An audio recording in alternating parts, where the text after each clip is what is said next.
بسم اللہ الرحمن الرحیم۔ السلام علیکم ناظرین، آپ سوچتے ہوں گے کوئی انسان کتنا گر سکتا ہے؟ نہیں، جتنی موجودہ حکومت گر گئی ہے اتنا کبھی بھی کوئی نہیں گرا۔ صرف چوری کے مینڈیٹ کو بچانے کے لیے عدلیہ کو کمزور کرنے تک کی انتہا کر دی گئی ہے۔ اتنے حملے کیے گئے ہیں پچھلے 2.5 سال سے پاکستان کی عوام پر کہ وہ اب نا امیدی کی طرف جا رہے ہیں، لیکن پھر بھی جدوجہد کا کرتے جا رہے ہیں۔ صرف ایک شخص سے خوف زدہ موجودہ حکومت شریف فیملی اینڈ زرداری فیملی نے آج تک اسمبلی میں صرف اور صرف اپنے ذاتی مفاد کو ترجیح دی، قومی مفاد پر ذاتی مفاد کو ترجیح دی۔ آئینی ترمیم غیر آئینی طریقے سے منظور کرنے کا ریکارڈ قائم کر رہے ہیں۔ اس اسمبلی نے جسے مقدس کہا جاتا تھا، ایک ترمیم یہ نہیں کی کہ پاکستان کی عوام کے روزگار دینا ہے، سوال ہی نہیں پیدا ہوتا، کیونکہ عوام میں ووٹ سے تو آئی نہیں۔ عوام کو صحت کی سہولتیں دینی ہے، بالکل یہ حکومت نہیں تھی اس قسم کی ترمیم، ایسے اقدامات، کیونکہ عوام کے ووٹوں سے آئی نہیں۔ اس قوم کو، پاکستان کی قوم کو تعلیم کی سہولتیں دینی ہے، بالکل نہیں دینی، کیونکہ یہ عوام کے ووٹوں سے آئی نہیں۔ پاکستانی عوام کو انصاف کی فراہمی کو یقینی بنایا، فراہمی کو کیوں یہ ترمیم کرے؟ کیونکہ یہ عوام نے تو انہیں ووٹ ہی نہیں دیا، عوام نے تو ووٹ بانی P T I Imran Khan کے حمایت یافتہ امیدواروں کو دیا تھا، لہذا انہوں نے ذاتی مفاد پر، ملکی مفاد پر ذاتی مفاد کو ترجیح دینا شروع کر دیا ہے۔ ناظرین، 26ویں آئینی ترمیم میں جو لا قانونیت کی گئی اس پر ناظرین روز بروز ڈرامائی انداز میں تبدیلی ہوتی جا رہی ہے۔ ناظرین، پھر ایک چند ترمیم کی جو میں نے 3-4 روز پہلے کہا تھا کہ بہت بڑی سازش کی طرف قدم جا رہا ہے۔ سپریم کورٹ کے 17 کی بجائے 34 جج تاکہ اپنے مسلم لیگ نون اور پیپلز پارٹی کے جالے لائے جائے اور انصاف کو ختم کیا جائے، انصاف کی امید کو ختم کیا جائے۔ اسلام آباد ہائی کورٹ کے 6 جج صاحبان نے خط لکھے کہ ہمیں دباؤ ڈال کے کرے جائے، اب ان کی تعداد 12 کرنے کی کوشش کی جا رہی ہے۔ ایک عوام کے لیے انہوں نے قانون سازی نہیں کی۔ خیر ناظرین، 26ویں آئینی ترمیم کے خلاف کیس سپریم کورٹ کے 2 سینئر ترین جج صاحبان کا فل کورٹ کو خط سامنے آ گیا۔ اس خط میں لگتا ہے کہ پھر مایوسی کے عالم ہے، کیا فائد عیسیٰ کا دور ختم ہو گیا؟ نہیں ہو گیا۔ ایگزیکٹو فیصلے تو بڑے آئے، لیکن ابھی تک موجودہ چیف جسٹس آف پاکستان محترم یہ افریدی نے کوئی ایسا فیصلہ نہیں کیا، جیسے کہ غیر آئینی ترمیم ہوتی رہی اور آج بھی ترمیم ہوئی لیکن اس پر کوئی فیصلہ نہیں آیا۔ 2 سینئر جج صاحبان کے خط آیا ہے فل کورٹ کے لیے، بینچ کے لیے۔ جسٹس منصور علی شاہ جو اس وقت پاکستان سپریم کورٹ میں سب سے سینئر موسٹ جج ہیں، جنہیں اور منیب اختر کو روک کر یہ افریدی کو چیف جسٹس حکومت اور ان کے سہولت کاروں نے بنایا۔ فل کورٹ کے بینچ کے لیے منصور علی شاہ، جسٹس منیب اختر نے چیف جسٹس یہ افریدی کو خط لکھا ہے جو سامنے آیا ہے۔ اس کے بعد کافی چیزیں آپ کو روشن ہو جائیں گی۔ پریکٹس اینڈ پروسیجر کمیٹی میں شامل چیف جسٹس محترم منصور علی شاہ اور منیب اختر نے چیف جسٹس افتخار کو خط لکھ کر ججز کمیٹی کے فیصلے کے مطابق 26ویں ترمیم کا کیس فل کورٹ میں لگانے کا کہا۔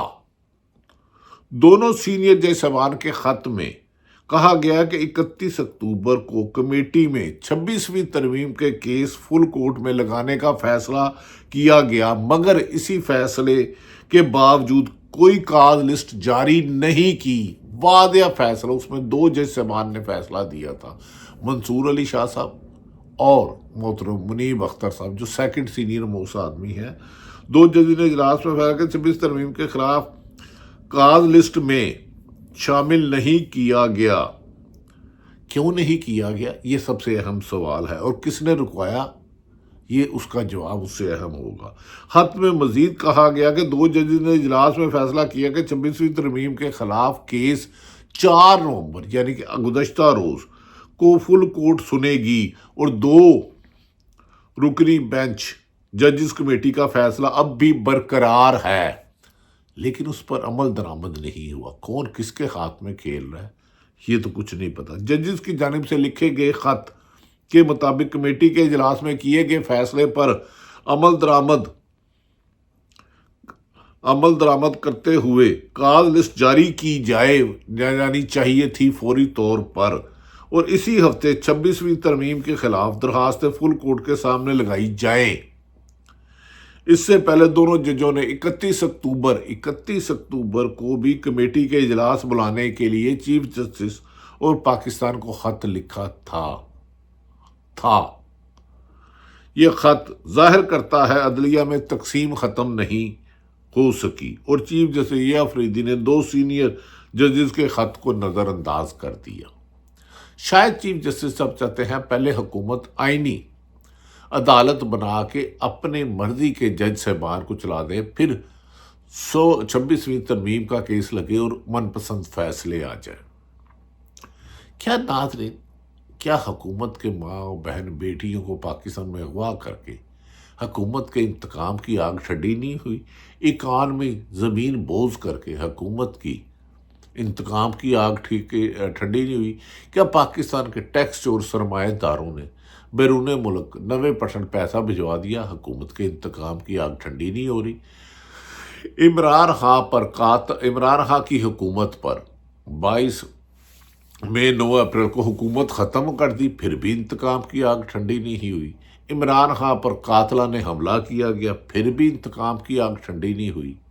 عمران خان کی بیوی، اہلیہ اور بہنوں کو پکڑا گیا، پھر بھی انتقام کی آگ ٹھنڈی نہیں ہوئی۔ شریف برادران اور زرداری کی 90% تحریک انصاف کو الیکشن نہیں لڑنے دیا گیا، بلے کا نشان چھین لیا گیا، پھر بھی انتقام کی آگ ٹھنڈی نہیں ہوئی۔ اپنے اربوں خربوں روپے کے مقدمات ختم کر لیے گئے بشریف فیملی اور زرداری فیملی، پھر بھی انتقام کی آگ ٹھنڈی نہیں ہوئی۔ اور تو اور عمران خان پر قاتلانہ حملے کیے گئے، پھر بھی 15 ماہ میں اسے بند کیا۔ 3 دفعہ سہولتکاروں نے اس سے رابطہ کیا، لیکن اس نے انکار کر دیا، پھر بھی شریف فیملی کی نہیں ہوئی۔ اب کہا جا رہا ہے، آج گزشتہ روز ناظرین جوڈیشل کمیشن کا پہلا اجلاس بھی ہے، اور یوں لگتا ہے کہ جسٹس منصور علی شاہ اور جسٹس منیب اختر 26ویں آئینی ترمیم پر جوڈیشل ریویو میں عدالتی نظر ثانی تک جوڈیشل کمیشن کا اجلاس نہیں بنیں گے۔ کیا وجہ ہے ناظرین؟ اصل وجوہات یہ ہے، میں بتاتا ہوں۔ جمہوریت ہوتی ہے عوام کی حکومت، عوام کے لیے، عوام کے ذریعے۔ یہ موجودہ حکومت نہ عوام کے ذریعے آئی، نہ عوام کے لیے آئی، نہ عوام کے واسطے آئی۔ اسی لیے انہوں نے ایک قانون سازی یہ نہیں کی کہ 24 کروڑ 25 کروڑ عوام کو تعلیم کی سہولت دینی چاہیے، صحت کی سہولت دینی چاہیے، انصاف کی سہولت دینی چاہیے۔ کبھی عدلیہ کو کمزور کرتے ہیں، منصور علی شاہ کے راستے کی رکاوٹ بنتے ہیں، کبھی اچانک کہتے ہیں کہ وزیر اعظم کی بیعت بھی پاکستان میں 5 سال ہے، لیکن آج تک کوئی وزیر اعظم 5 سال پورے نہیں کر سکا۔ اب حکم دے دیا کہ تمام سروسز فوج کے چیفز کی مدت میعاد 5 سال کر دی گئی۔ 5 سال۔ اگر ایک ایکسٹینشن ملے گی تو کسی بھی جنرل کی 10 سال ہوگی، کیونکہ میکسیمم ریکارڈ جنرل ضیاء الحق صاحب نے 11 سال کا کیا ہے۔ لیکن اگر آپ ماشاء اللہ بھی نہ ہو اور بظاہر لولی لنگڑی اپاہج جمہوریت ہو، لیکن حکم آپ کا چلے تو انا کی منگے 2 اکھیاں۔ خیر نہ، یہ وہ حالات ہیں جس سے ایسا لگتا ہے کہ اب فیصلے صرف اور صرف سڑکوں پر ہوں گے۔ اب فیصلے جو مقدس ایوان تھا، جسے پارلیمنٹ کہتے ہیں، کاشف عباسی نے ایک پروگرام میں قمر زمان صاحب کی بولتی بند کر دی۔ انہوں نے کہا بھائی آپ آئین سے متصادم کوئی بھی ترمیم نہیں کر سکتے۔ انہوں نے کہا نہیں ہم کر سکتے ہیں۔ ہم نے کہا 5 سال کرنی ہے، ہم نے سروسز چیف کی عمر بڑھا دی۔ ہم نے کہا 17 جج سپریم کورٹ کے ہماری گرفت میں نہیں ہے، زیادہ اکثریت ہمارے خلاف ہے۔ ہم نے پہلے تو منصور علی شاہ کا راستہ روکا، سینئر موسٹ کی بجائے 3 نمبر والے کو بنا دیا۔ اب ہم نے 34 کر رہے ہیں، کیونکہ ہم اپنی مرضی کے جیالے اور متوالے سپریم کورٹ بھیجے اور اپنی اکثریت سے فیصلے کرائیں۔ نہیں کر رہا سب ادب احترام سے۔ آپ ہر ترمیم کر سکتے، لیکن آئین سے متصادم کوئی ترمیم نہیں کر سکتے۔ کیا یہ موجودہ پارلیمنٹ نون لیگ اور پیپلز پارٹی یہ کر دے کہ ہم پر تنقید کرنے والوں کو سزائے موت ہوگی؟ تو کیا 24 کروڑ کی 70% آبادی کو آپ سزائے موت دے دیں گے، پھانسی لگا دیں گے؟ یہ ایسا نہیں ہو سکتا. نہیں، یہ آپ کی خواہش ضرور ہے، آپ کی کوشش ضرور ہے. کیا نون لیگ یہ کہہ دے کہ ہم نے 25 سال وزیر اعظم صرف شہباز شریف رہیں گے، آئین میں ترمیم کر دی، تو کیا 25 کروڑ عوام بھیڑ بکریوں کی طرح سے سمجھ لے گی پاکستان کا وزیر اعظم؟ نہیں، یہ ممکن نہیں. اب تو پہلے بھی چوری کے مینڈیٹ سے تھے. ناظرین، کیا یہی آفریدی کوئی ایسا فیصلہ کریں گے جس سے عوام کو فائدہ ہو؟ کیا وہ حکومت کا انتظار کر رہے ہیں کہ حکومت پہلے آئینی عدالت کا سربراہ اپنی مرضی سے امین الدین یا کوئی ایسا جج بنا لے جن سے تو بلا چھیننے سے لے کے عمران خان کی کو انتقام کا نشانہ بنانے تک اور 26ویں ترمیم کو تحفظ دینے والا جج نہ آ جائے؟ کیا منصور علی شاہ صاحب کے ہاتھ کو اگنور کر دیا جائے گا؟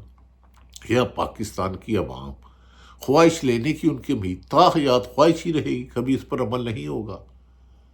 دوسری طرف ناظرین، پوری دنیا میں آج امریکہ میں الیکشن ہے جہاں دھاندلی کا کوئی الزام نہیں، کسی کے کاغذات نہیں الیکشن سے چھینے گئے، چاہے ٹرمپ ہو یا کملا صاحبہ ہو. کسی کے امیدوار کو گرفتار نہیں کیا گیا، کسی کی بیٹی کو نہیں اٹھایا گیا، کسی کو کرنٹ نہیں لگائے گئے، کسی امیدوار کو اپنے حلقے سے جانے سے نہیں روکا گیا، کسی کے پمفلٹ نہیں پھاڑے گئے، کسی کے اشتہار نہیں پھاڑے گئے. ہر بندہ ڈبوٹ آتا ہے، اپنا موقف دیتا ہے. یہاں ٹرمپ اور ان کے مد مقابل کو بھی الیکشن کمپین کا حق ہے، لیکن پاکستان واحد ملک ہے جہاں جمہوریت تو ہے لیکن جمہور نہیں، ڈکٹیٹرشپ ہے. دوسری طرف ناظرین، بڑی عجب بات ہے کہ اعظم سواتی سینیٹر جن کی ایسی مووی بنائی گئی جس میں انسانیت کو بھی تھو تھو کرنے لگ پڑے لوگ، وہ آدمی بزرگ ہے، اس پر لاتعداد ظلم زیادتی کی وارداتیں ہوئی، لاتعداد، لیکن وہ نہیں جھکا. گزشتہ روز اس کی ضمانت ہوئی، پھر کر لیا. اس پولیس کو، پنجاب پولیس کو عوام کے محافظ کی بجائے P T I Macau police کہا جائے تو غلط نہ ہوگا.